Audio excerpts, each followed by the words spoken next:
할렐루야. 오늘도 주님의 사랑과 은혜가 저와 사랑하는 성도 여러분들에게 흘러 넘치기를 예수님의 이름으로 축복합니다. 네, 그럼 이런 포도원 비유라는 말씀의 제목으로 함께 하나님의 말씀을 나누고자 합니다. 우리는 어제 이스라엘 백성들을 향한 하나님의 마음이 심판으로 끝이 아니구나, 다시 회복에 있다는 것을 배웠습니다.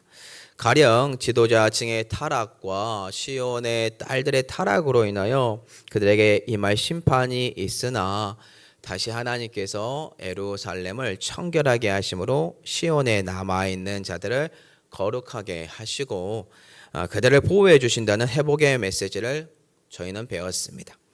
오늘은요, 하나님께서 이스라엘 백성들을 돌보는 이 포도원 비유를 통하여 하나님의 말씀을 함께 성도 여러분들과 나누고자 합니다. 성도 여러분들은 자녀들이 있으신가요? 자식 농사라고 해서 우리는 자녀들에게 좋은 꼴을 먹이고 좋은 옷을 입히고 좋은 가치관을 심어주기 위하여 잘 양육을 하려고 노력합니다. 그럼 묻겠습니다.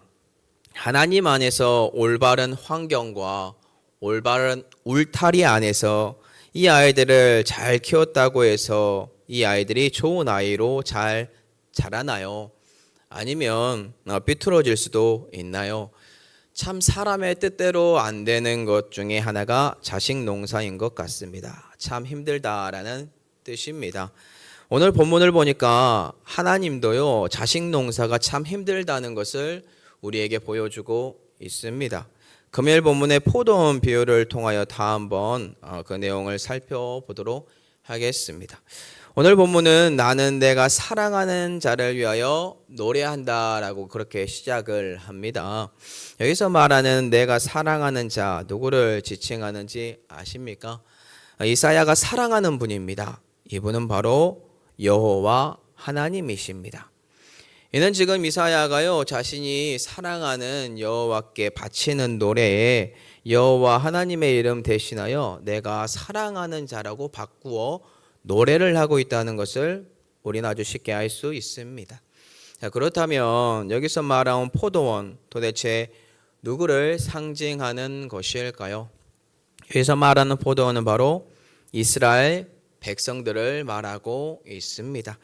이사야 5장 7절을 보도록 할게요. 무릇 만군의 여호와의 포도원은 이스라엘 족속이요. 네, 지금 포도원은 지금 이스라엘 족속인데 그냥 이스라엘 백성이 아니죠. 이 포도원은 여호와께서 가꾸고 돌보는 자녀들이요, 하나님께서 자기 백성으로 삼아주신 이스라엘 자손들을 상징합니다. 이 포도원을 지금 여호와 하나님께서 어떻게 하신다고 나와 있습니까? 금요일 본문 1절 보니까 심히 기름진 산에서 포도원이 있고요, 포도원이 이스라엘 백성들을 여호와께서 가꾸고 있다라고 말을 합니다. 이는 하나님께서 이스라엘 백성들을 각별히 애정을 갖고 돌보고 그들에게 사랑을 주심으로 젖과 꿀이 흐르는 이 가나안 땅으로 인도하였고 그 땅을 주었다라는 의미입니다. 우리는 이를 통해 구약의 출애굽 역사와 여호수아를 통한 가나안 정복 사건에 관한 역사를 통하여 하나님께서 이스라엘 백성들을 어떻게 보호하셨고 그들을 어떻게 가나안 땅으로 이끌었고 그곳에 심었는지 자연스럽게 고민하게 됩니다. 하나님의 인도하심이 없었다면, 하나님의 보호하심과 이 은혜가 그들에게 주어지지 않았다면 결코 이스라엘 백성들은 이러한 은혜 누릴 수 없었을 것입니다. 그럼 질문 드리도록 할게요. 하나님께서 이렇게 아끼고 보호하시고 은혜를 그들에게 베푸시고 사랑으로 보살핀 흔적이 넘치는 이 이스라엘 백성들, 도대체 어떠한 열매를 맺었습니까? 오늘 본문으로 치면 하나님께서 각별히 더 사랑 가운데 포도원을 돌봤는데 극상품의 포도 열매를 이들이 맺었나요? 아니면 가치 없는 들포도를 맺었나요? 한번 다 같이 그 답을 살펴보겠습니다. 이사야 5장 2절입니다. 땅을 파서 돌을 제하고 극상품 포도나무를 심었도다. 그 중에 망대를 세웠고 또 그 안에 술틀을 팠도다. 좋은 포도 몇 개를 발았더니 들포도를 맺었도다. 충격적인 사실인데요. 지금 포도원의 포도원인 이스라엘 백성들이 잘 자라지 못한 것을 우리는 아주 쉽게 발견합니다. 분명히 여호와 하나님께서 포도원을 관리하셨어요. 근데 이러한 일이 벌어졌다라는 것입니다. 지금 여호와께서 어떻게 그 포도원을 가꾸고 돌봤는지 아십니까? 주님께서 그 땅을 파고 돌을 제거함으로 극산품 아주 좋은 포도나무가 잘 자랄 수 있도록 그 땅에 심었습니다. 이는 가나안 족속을 제거하고 이스라엘 백성들에게 그 땅을 주심으로 그곳에서 이스라엘 백성들이 살아갈 수 있도록 하나님의 보호하심이 있었다라는 것이에요. 또한 이들은 그곳에서만 인도하시고 방치하신 것 아니죠. 하나님께서 망대를 세워요. 술틀을 또 파고 결국 여호와 하나님께서 이스라엘 백성들을 보호하시는데 외부의 적들의 침략과 혹시 모를 위험으로부터 주님께서 방패막이가 되어주시고 보호막이 되어주었다라는 것입니다. 이는 마치 부모가 자녀들의 삶을 돌보고 그 자녀들에게 필요한 것을 채워주며 혹시 모를 위험으로부터 보살펴주는 은혜와 같은 모습입니다. 그런데 문제가 뭔가요? 여호와께서 포도원에 좋은 포도 몇 개를 바라고 있었는데 말도 안 되는 상황이 펼쳐짐으로 들포도 열매를 맺었다라는 것입니다.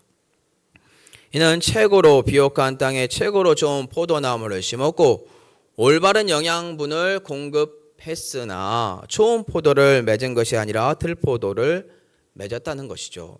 이게 무슨 뜻입니까?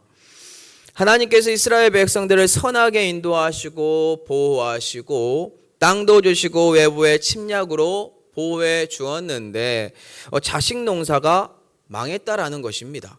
이게 어떻게 가능하죠? 네, 그럼 묻겠습니다. 이스라엘 백성이라는 자식 농사를 하나님께서 실패했으니까 하나님께 죄가 있나요? 아니죠. 우리는 하나님은 선하시다는 기준이 흔들리면 안 됩니다. 그럼 지금 누구에게 문제가 있는 것인가요? 바로 이스라엘 백성들에게 문제가 있다라는 것입니다. 네, 그들이 누리고 있는 하나님의 은혜와 축복 가운데 하나님의 말씀을 선택하고 올바른 성품과 성향으로 그들이 살아가면 참 좋은데 그들이 선택한 삶 무엇인가요? 풍요로움과 풍부함 가운데 하나님의 축복을 잊어버린 죄악된 삶을 그들이 선택해서 살았다라는 것입니다. 이는 그들이 우상을 섬기는 삶을 선택한 것이요 여호와의 말씀과 멀어지는 삶을 선택했다라는 것입니다. 이는 마치 부모가 하나님의 말씀으로 자녀들을 잘 양육하고요 필요한 것 공급했으나 자녀들의 죄악으로 인하여 부모와는 전혀 다른 모습으로 자라나 죄악된 진노의 자녀들의 모습으로 그들이 사는 것과 같습니다. 그러니 사랑하는 성도 여러분들, 자식 농사 힘든 것 맞습니다. 성경에서 하나님의 관점에서 자식 농사는 늘 아픔의 연속이었다는 것을 기억하시기 바랍니다. 왜냐하면 자녀들이 자신에게 주어진 최상의 에덴 동산이라는 환경 가운데서 아담이 선택한 것처럼 죄악을 그들은 선택했기 때문입니다. 자, 이제 이러한 안타까운 현실 가운데 하나님께서 선택하신 방법이 그럼 도대체 무엇일까요? 계속해서 자신의 자녀인 이스라엘 백성들에게 최고급의 것을 공급하고 보호해 주는 것을 하나님이 선택해야 할까요? 아니면 훈계를 함으로 그들이 깨달을 수 있도록 해야 할까요? 참고로 구약의 창세기에서부터 시작된 하나님의 훈육 방법은요, 죄악이 차면 그들을 심판하신다라는 것입니다. 왜냐하면 하나님은 사랑만 넘치는 분이 아니기 때문입니다. 하나님은 공의의 하나님이시기도 합니다. 이를 알 수 있는 이유, 창세기 3장에서부터 찾으면 하나님의 자녀들에게 최상의 환경이 그들에게 주어졌는데 그 최상의 동산인 에덴 동산에서 그들의 죄악을 우리는 볼 수 있습니다. 그들의 타락을 볼 수 있습니다. 그게 하나님의 심판 쪽에서 그들을 쫓아내죠. 이 밖에도 사사기를 보면 알기 쉬운데요. 하나님이 주신 풍요로움 가운데 이스라엘 백성들이 그 은혜 속에 취해서 잘 살면 좋은데 죄악들을 범합니다. 배교합니다. 하나님의 심판이 있고 그 가운데 이스라엘 백성들의 회개가 있고 그리고 사사를 통한 구원이라는 회복 가운데 평안이 찾아오나 다시 그들은 범죄한다. 이스라엘 백성들은 다시 죄악을 범한다. 오늘 본문의 내용 또한 동일하다는 것을 우리는 쉽게 압니다. 하나님의 자식 농사에 반복되는 패턴이 무엇인지 우리는 너무나 쉽게 알 수 있다라는 거예요. 다시 본문으로 돌아가서 그럼 지금 들포도를 맺고 악을 행하고 있는 이스라엘 백성들에게 하나님께서 하셔야 하는 방법이 그럼 무엇입니까? 그것은 바로 심판입니다. 이사야 5장 5절에서 6절입니다. 이제 내가 내 포도원에 어떻게 행할지를 너에게 이르리라. 내가 그 울타리를 걷어 먹힘을 당하게 하며 그 담을 헐어 짓밟히게 할 것이요 내가 그것을 황폐하게 하리니 다시는 가지를 자름이나 북을 돋우지 못하여 찔레와 가시가 날 것이며 내가 또 구름에게 명하여 그 위에 비를 내리지 못하게 하리라 하셨으니. 참고로 이 심판은 하나님께서 이스라엘 백성들을 다시 돌아오게 하는 방법인 심판이지 영원한 멸망의 심판이 아니다라는 것을 꼭 기억하시기 바랍니다. 우리는 전에 회복의 말씀을 이미 배웠습니다. 여호와께서 포도원에 어떻게 행하시겠다고 지금 하십니까? 이제 그 울타리, 그들을 보호하는 울타리 걷어버리고 그들의 담 허시겠다. 하나님의 보호하심을 받을 수 없는 존재들이 되겠다라는 거예요. 외부의 침략으로부터 언제든지 공격을 당할 수 있는 존재들로 그들을 심판하겠다라는 겁니다. 이는 결국 BC 586년에 바벨론의 침략으로 남유다의 멸망과 그들의 포로 생활의 시작되므로 이 성취된 심판에 대한 예언이라는 것을 우리는 아주 쉽게 알 수 있죠. 그럼 지금 울타리와 담만 하나님께서 허물었습니까? 아니죠.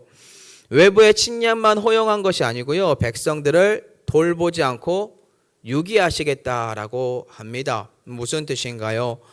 포도원을 황폐하게 하고 가지를 자르지 않고 찔레와 가시가 나도 방치할 것이며 구름에게 명하여 비도 내리지 않게 하겠다라고 합니다. 이는 더 이상 이스라엘 백성들에게 하나님의 보호하심과 돌봄, 은혜와 은총 그들에게 허락하지 않겠다라는 선언으로 곧 있을 남유다 파멸을 의미합니다. 이는 결국 하나님의 은혜에 감사하지 않고 오만하며 우상을 섬기고 교만함을 계속 쌓아가 자신들의 죄악으로 말미암아 살아가는 그들은 철저한 심판을 하나님 앞에서 받게 될 것이다 라는 것입니다. 자, 오늘 보면 마지막 절 또한 그와 같은 내용인데요. 이사야 5장 7절 말씀 보겠습니다. 무릇 만군의 여호와의 포도원은 이스라엘 족속이요 그가 기뻐하시는 나무는 유다 사람이라. 그들에게 정의를 바라하셨더니 도리어 포악이요 그들에게 공의를 바라하셨더니 도리어 부르짖음이었도다. 여호와 하나님께서 그들에게 모든 환경과 물질, 기타 필요한 것들을 채워주시면서 바란 것은 단 하나죠. 좋은 열매 맺는 것, 곧 정의와 공의였습니다. 근데 안타깝게도 그들이 맺은 열매는 포악이요 부르짖음이라는 들포도 열매였습니다. 우리는 이미 앞장 이사의 말씀을 통해 지도자층의 사람들이 사회 약자들을 돌보고 보살펴야 함에 불구하고 그들이 이스라엘 백성들을 보호한 것이 아니라 사회 약자들의 것을 착취하고 압제함으로 자신들의 배를 채운 것을 보았습니다. 그들의 죄악을 보았습니다. 정의와 공의가 사라진 세상이 어느새 그들의 삶 속에 만연해 있었고 죄악으로 물든 포악과 부르짖음만이 이 땅에 가득하게 된 삶이 이스라엘 백성들의 삶이었다라는 것입니다. 그렇기 때문에 하나님은 이들을 보호하던 울타리와 담을 오시고 포도원 밭이 황폐하게 되길 그렇게 만들기로 심판하기로 그들에게 허락했다라는 것입니다. 참으로 안타까운 상황의 연출이 아닐 수 없습니다. 이는 마치 우리가 나의 자식 농사에 망침을 보고요. 내 자녀를 다시 살리기 위하여 그에게 아주 강한 훈계를 해야 하는 마음이 찢어지는 상황과 같습니다. 이런 상황이 오면 부모로서 얼마나 눈물이 나고 마음이 아플까요? 자, 그렇다면 오늘 본문을 통해 우리가 배워야 할 모습은 도대체 무엇일까요? 이것만 나누고 말씀을 마치겠습니다. 그것은 바로 이스라엘 백성들처럼 하나님의 은혜를 망각하고 교만하고 우상을 섬기는 죄를 범하는 이 죄악에서 우리는 깨어서 돌이켜야 한다라는 것입니다. 즉 하나님의 풍성한 은혜가 주어졌을 때 오히려 우리는요 영적으로 깨어 있으므로 하나님과의 관계가 멀어지지 않도록 힘써 지켜야 한다라는 것입니다. 그렇게 행동하지 않으면 어느 순간 우리도요 오늘 본문의 이스라엘 백성들의 모습처럼 하나님의 심판을 받는 위치에 서게 될 것입니다. 참고로 오늘 사건은 우리에게 너무나도 충격적인 사건으로 다가옵니다. 좋은 환경과 엘리트 코스만 있으면 최고의 상품을 맺을 수 있다라고 생각하는 게 이성적인 생각이 우리의 삶입니다. 아무리 좋은 환경과 아무리 좋은 나무의 종자를 심고 그곳에 최선을 다한 하나님의 포도원, 그 포도원지기에 보살핌이 있더라도 나쁜 열매를 맺을 수 있다는 것이 얼마나 충격적인 사실입니까? 이를 바꾸어 말하면 최고의 환경에서 하나님의 축복을 마음껏 누리다가 그들이 변질되어 죄악을 범하는 이스라엘 민족이 되었다. 우리 또한 하나님의 은혜를 마음껏 누리다가 우상에게 마음이 빼앗겨 그들을 섬기고 이웃들에게 죄악을 범함으로 죄악의 열매를 계속해서 맺을 수 있다라는 것입니다. 이는 결국 우리 또한 이스라엘 백성들처럼 하나님께 심판을 받게 된다라는 의미겠죠. 그러니 우리는 오늘도 나에게 주어진 하나님의 은혜에 감사하고 나와 하나님과의 관계 멀어지게 하는 세상적인 죄악들과 처절하게 싸우셔야 합니다. 그러므로 하나님의 은혜를 지키시고 하나님께서 원하는 정의와 공의의 열매를 모두 다 맺는 은혜의 하루를 보내시는 은혜가 예수 그리스도에 있기를 축복합니다.